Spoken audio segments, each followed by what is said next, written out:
Alright, there's some folks in a Starlink group that have had some questions on splicing Starlink cable back together. It's pretty simple. I'm just going to do a quick video showing you how to do that. Here you've got your cable. This is what it looks like inside. It's just a shielded Ethernet cable.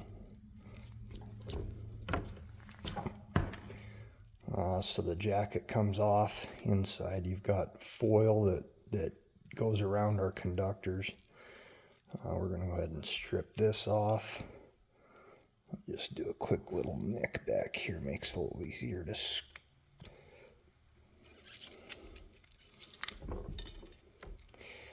don't cut this wire. This is your drain wire or drip wire. You'll use that to maintain your continuity between your shield on your two pieces of cable. Go ahead and pull this plastic off. The important thing here is to maintain the pear twist of your cable. You don't want that pear twist to come undone. Per spec, it needs to be maintained to within a ½ inch of the point of termination. For this, I will be using this right here. There's all kinds of different options out there. This is just what I happen to have on hand. I think we got a part number right there, it looks like. So that's what I'll be using. Feel free to use whatever you want.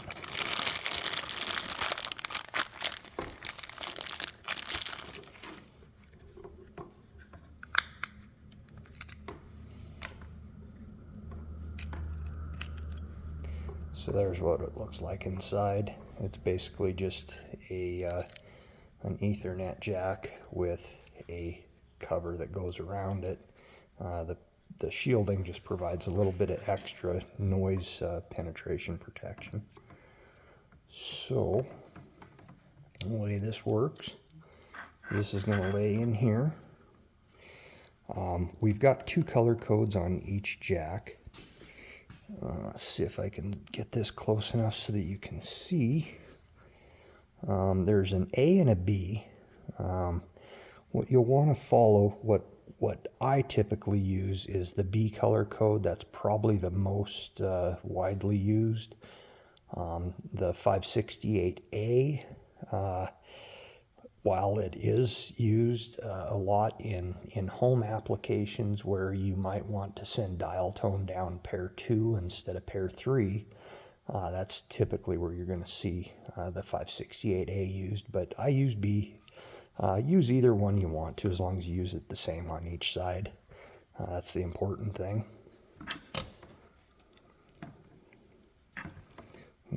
Get rid of this little rip cord here. I'm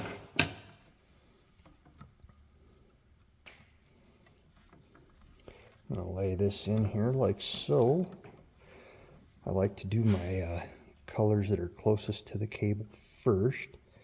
So I'm going to bring my blue around.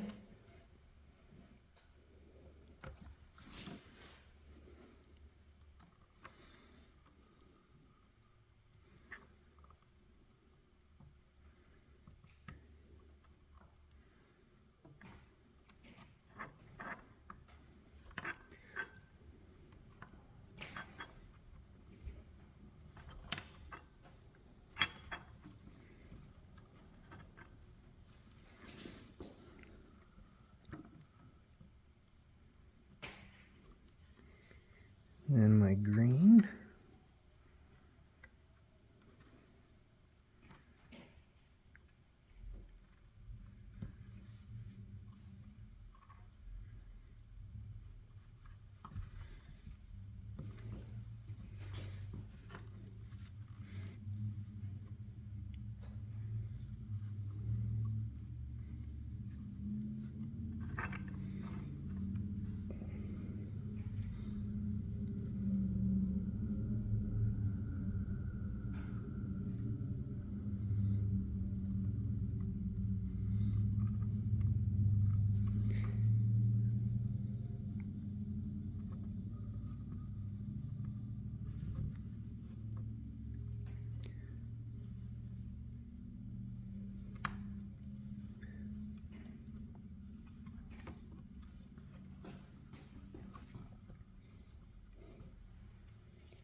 The punch down tool I'm using here is this is a Fluke. It's just got a 110 punch down blade in it. That's kind of pretty typical. There's all kinds of different varieties of these out there, but they're all pretty similar. This one's also got a this is just for doing pass-throughs on a 110 block, but we'll want the one with the cutting edge. The yellow kind of tells you which side it's going to cut on. And the way this works is this just pushes right down in here.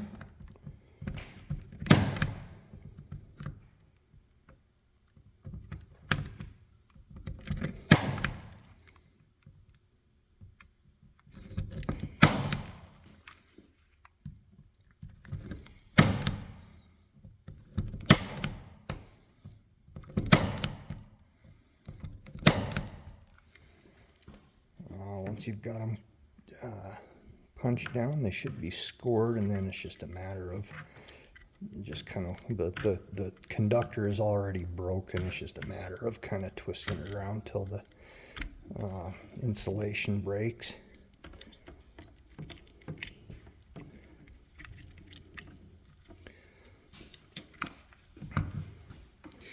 Okay, and then this here, I'm going to use this to secure my cable into place.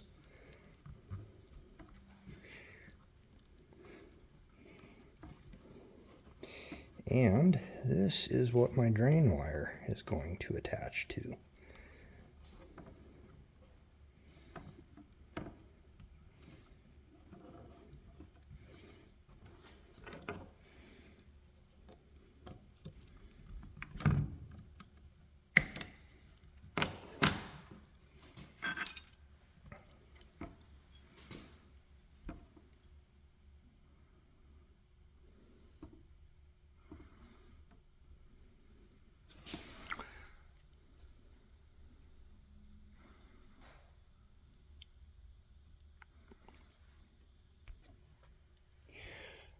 I should have pointed out that this particular jack does have the numbers down below the conductors.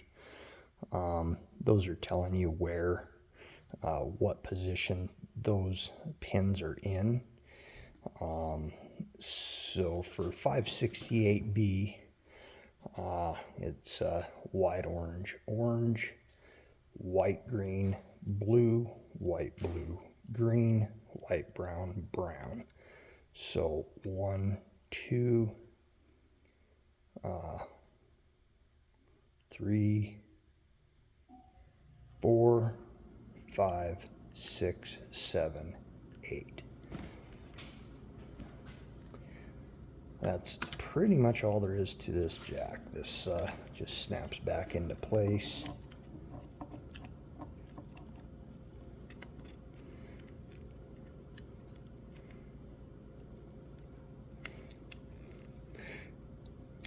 Full disclosure here, this is the first time I've actually used one of these jacks. I don't use a whole lot of shielded stuff in day-to-day, so bear with me here. Got a couple of screws, got a couple of holes through here. You can screw it down wherever you want to in a secure location, and then you can just go ahead and pop this back into place, and that's done. That's ready to go. Now we've got our other end here. It's going to be done much in the same way. We'll open up our jacket. I just score the jacket. I'm cutting pretty gently. I'm not cutting all the way through the jacket. I'm just kind of scoring it, and then I bend and break the jacket, and that's ready to pull off. Pull my drip wire out of the way, get this plastic off of the conductors.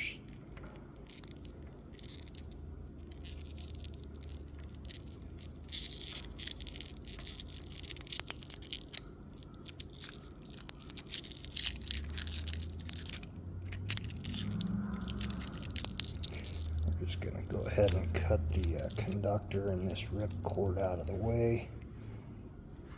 Optionally, What you could do is you could score, cut, pull your jacket off, and then you could use this ripcord here and pull the ripcord down, get some fresh material that hasn't been scored, cut this stuff off, and then you'll have all perfect conductors here. But I've done this long enough. I don't generally score the conductors when I open my cable up, so that's just how I do it. And then I'll cut that off, get that out of the way. I've got some shielded Ethernet connectors here.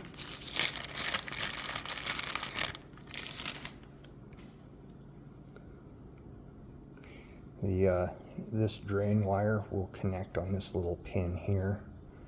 I'm sure there's other connectors out there with different ways of doing it, but that's how these ones go.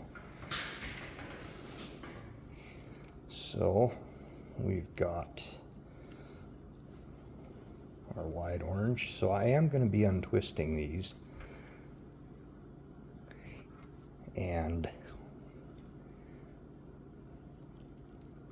I will maintain the pair twist up to within 1/2 an inch of these pins here, which actually make the physical electrical connection to the conductors.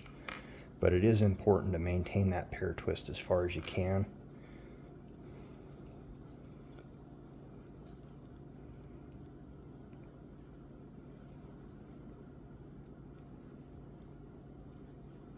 So we've got wide orange, orange.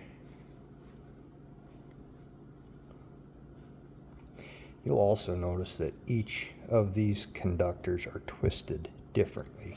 They're not all twisted at an identical rate. For example, this blue has a really tight pair twist in comparison to the brown or the orange. They all have a different twist rate.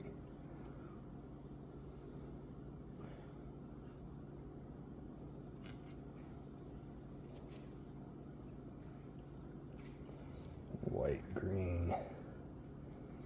And we've got blue.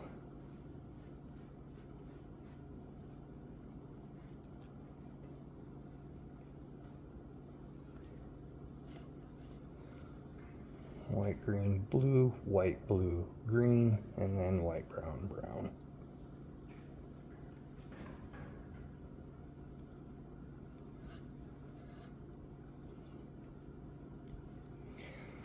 I like to pinch these really tight here. Get them all lined up, make sure they're all in the correct order, and then I kind of pull and work them back and forth, and that kind of starts to pull the bends out of the wires. Make sure they're all still in the right order. White, orange, orange, white, green, blue, green, white, brown, brown. And then after I've done the side to side, I do some up and down. Again, I'm getting the wires to bend and straighten out. So I go up and down while I'm pulling and pinching, and I go side to side while I'm pulling and pinching. And that gets them all kind of straightened out. Check it one more time. White, orange, orange, white, green, blue, green, white, brown, brown. Looks good. Now comes the tricky part. You want this cable to just barely slide into the end of that. So these are going to have to get cut off so that the cable, the conductors stop at the end of the connector. So we're going to cut these back. Right back about here. Just going to cut them straight across. They're nice and flush. I find that remembering things in a sexual way seem to help me remember them better. This is just how I was taught. So this is a chick doggy style. The clit is down, and that is how this goes in. It slides in there like so.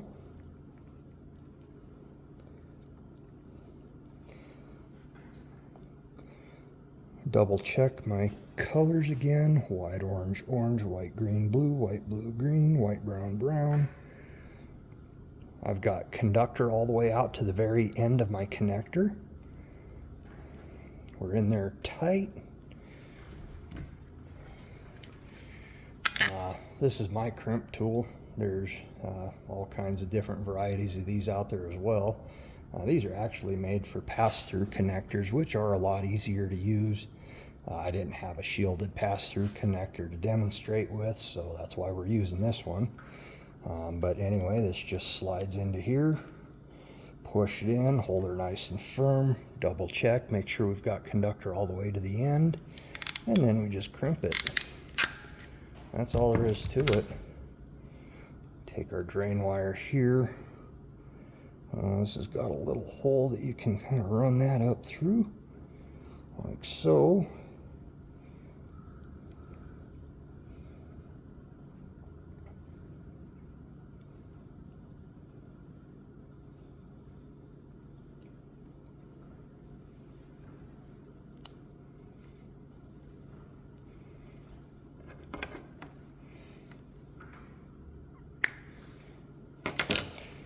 There we go. That is a finished connector. And then that will plug in like that, and you're done. You've just cut and ran this through your wall and spliced it back together, and you have a good connection that will pass traffic efficiently without causing a lot of packet loss and near end crosstalk, far end crosstalk, low signal to noise ratios, etc. Good luck.